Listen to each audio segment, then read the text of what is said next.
Netflix has acquired Warner Brothers Discovery for $83 billion dollars.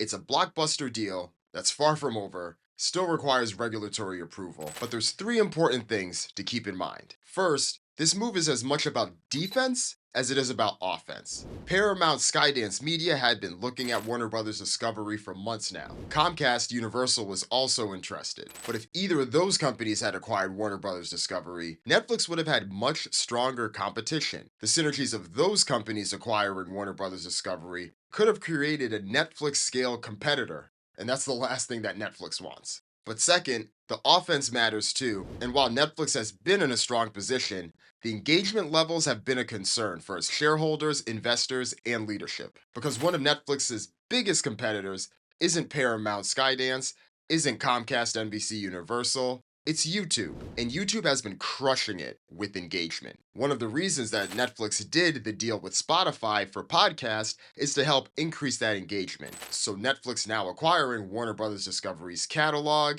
its own streaming platform, and the engagement that it gets further helps Netflix's goals. But third, there's a case to be made that the real threat isn't one of the companies that I just mentioned.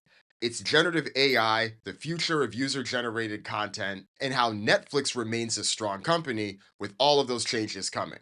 The consolidation of both IP and distribution could work well in its favor in the future. There are plenty of statements about Netflix over the years to now reflect on after this deal. Like Netflix co-CEO Ted Sarandos said himself in 2012, Netflix has now become HBO sooner than HBO became Netflix. And Netflix, a company that has spent millions of dollars to try to earn that Best Picture Oscar, has now just acquired the studio that released the Best Picture frontrunner for the 2026 awards, Paul Thomas Anderson's One Battle After Another. Listen, that Warner Brothers Discovery catalog is stacked. HBO, DC Comics, Harry Potter, the list goes on. But Netflix doesn't spend $83 billion dollars just to acquire those assets. Sure, this is about offense, but it's also about defensibility and competition, both inside of Hollywood and outside of it as well.